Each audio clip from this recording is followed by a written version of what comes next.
Assalamualaikum warahmatullahi wabarakatuh. Perkenalkan, nama saya Rizky Fitrian dari Prodi Pendidikan Kewarganegaraan Angkatan 2020 kelas A. Sejatinya pemerintahan adalah struktural yang memang didominasi oleh peran-peran penting yang saling terkorelasi antara satu dan lainnya.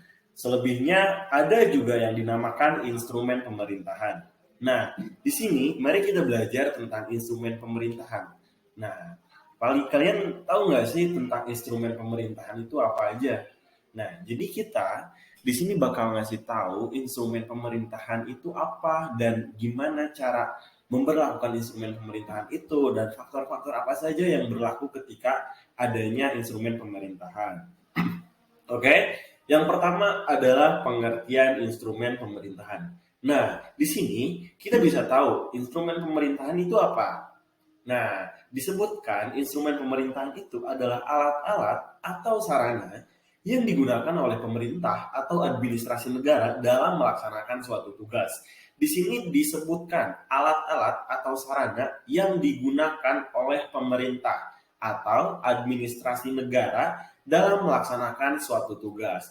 Yang jadinya instrumen pemerintah itu adalah alat untuk bergeraknya suatu administrasi negara dalam melaksanakan suatu tugas. Maka ketika ada instrumen pemerintahan yang tidak lengkap ataupun yang korelasinya itu kurang, maka akan terjadinya namanya kolaps atau tidak sesuai dengan rencana awal. Nah, kalau kita udah tahu instrumen pemerintahan itu apa, lalu kita harus tahu juga apa aja sih instrumen pemerintahan itu. Nah, instrumen pemerintahan itu udah dibagi dua. Yang pertama adalah instrumen fisik dan yang kedua adalah instrumen yuridis. Lalu kalau misalkan kita sudah tahu apa saja instrumen itu, nah yang selanjutnya itu adalah peraturan perundang-undangan atau bisa disebut eh, secara teoritis istilah perundang-undangan adalah legislation, right giving atau Gesetzgebung atau mempunyai dua pengertian, yaitu peraturan perundang-undangan yang merupakan proses pembentukan atau proses membentuknya suatu aturan. Nah, proses pembentukan atau proses membentuk peraturan-peraturan negara itu baik di tingkat pusat maupun di daerah. Nah, yang kedua, ada peraturan perundang-undangan yang merupakan segala peraturan negara yang merupakan hasil pembentukan peraturan-peraturan baik di tingkat pusat maupun di tingkat daerah. Nah, ada apa lagi sih yang selanjutnya itu ada keputusan tata usaha negara. Nah, dalam keputusan tata usaha negara ini bisa disebutkan dalam Undang-Undang Republik Indonesia Nomor 51 Tahun 2009 tentang perubahan kedua atas Undang-Undang Nomor 5 Tahun 1986 tentang peradilan tata usaha negara yang isinya adalah menyangkut penimbangan bahwa yang pertama itu kekuasaan kehakiman adalah kekuasaan yang merdeka untuk menyelenggarakan peradilan guna menegakkan hukum dan keadilan sehingga perlu diwujudkan adanya lembaga peradilan yang bersih dan berwibawa dalam memenuhi rasa keadilan dalam masyarakat. Nah, di sini bahwa Undang-Undang Nomor 5 Tahun 1986 tentang Peradilan Tata Usaha Negara sebagaimana telah diubah dengan Undang-Undang Nomor 9 Tahun 2004 tentang perubahan atas Undang-Undang Nomor 5 Tahun 1986 sudah tidak sesuai lagi dengan perkembangan kebutuhan hukum masyarakat dan ketatanegaraan menurut Undang-Undang Dasar Negara Republik Indonesia tahun 1945.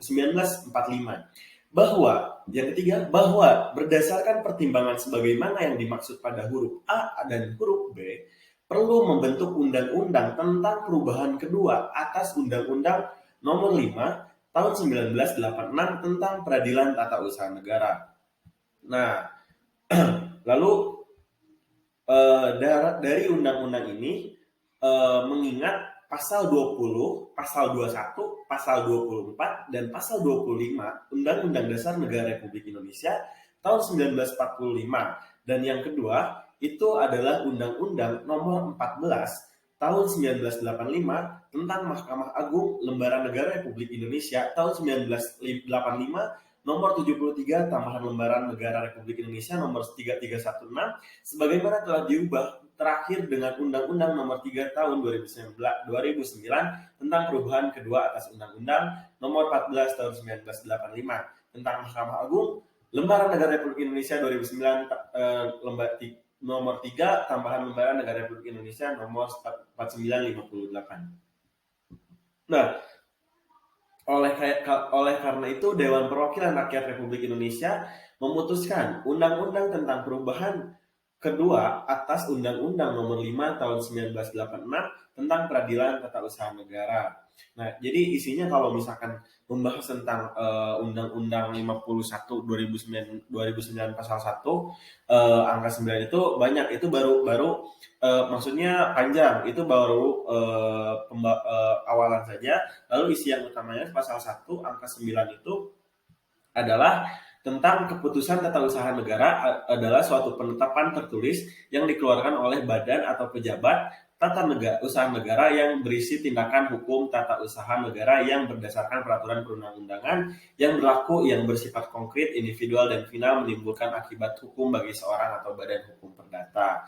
Nah, itu isi yang konkret dari Undang-Undang 51 2009 pasal 1 angka 9. Lalu yang kedua itu adalah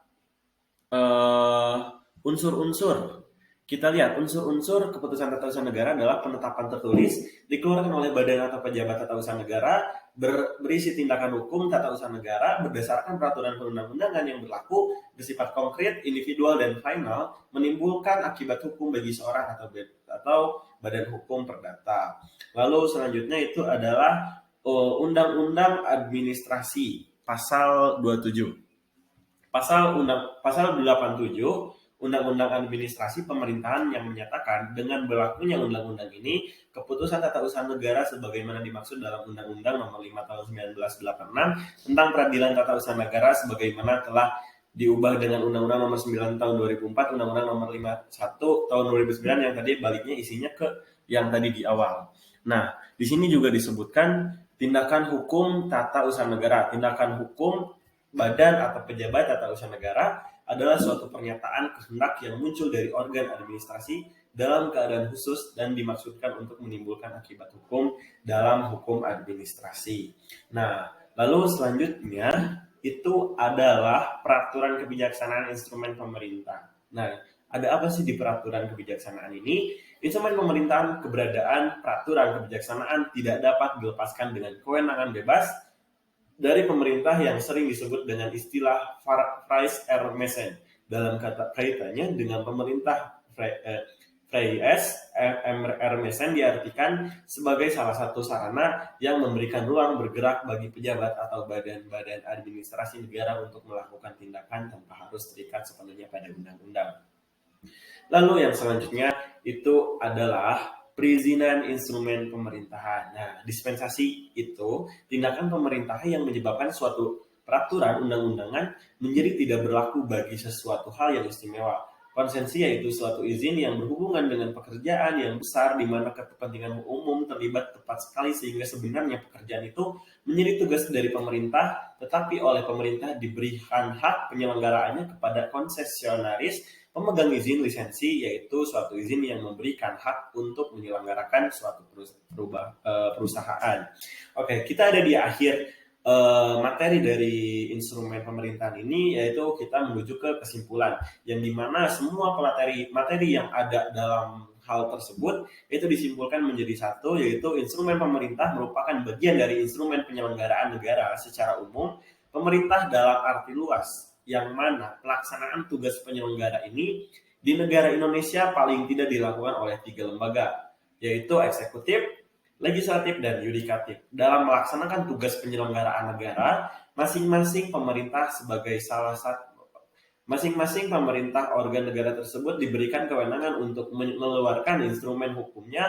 Pemerintah sebagai salah satu organ negara diberikan tugas untuk mengurus berbagai segi kehidupan masyarakat. Tindakan hukum Berarti tindakan yang berdasarkan sifatnya dapat menimbulkan akibat hukum tertentu atau tindakan hukum adalah tindakan yang dimaksudkan untuk menciptakan hak dan kewajiban. Oke, gitu aja teman-teman. Sekian dari saya. Assalamualaikum warahmatullahi wabarakatuh.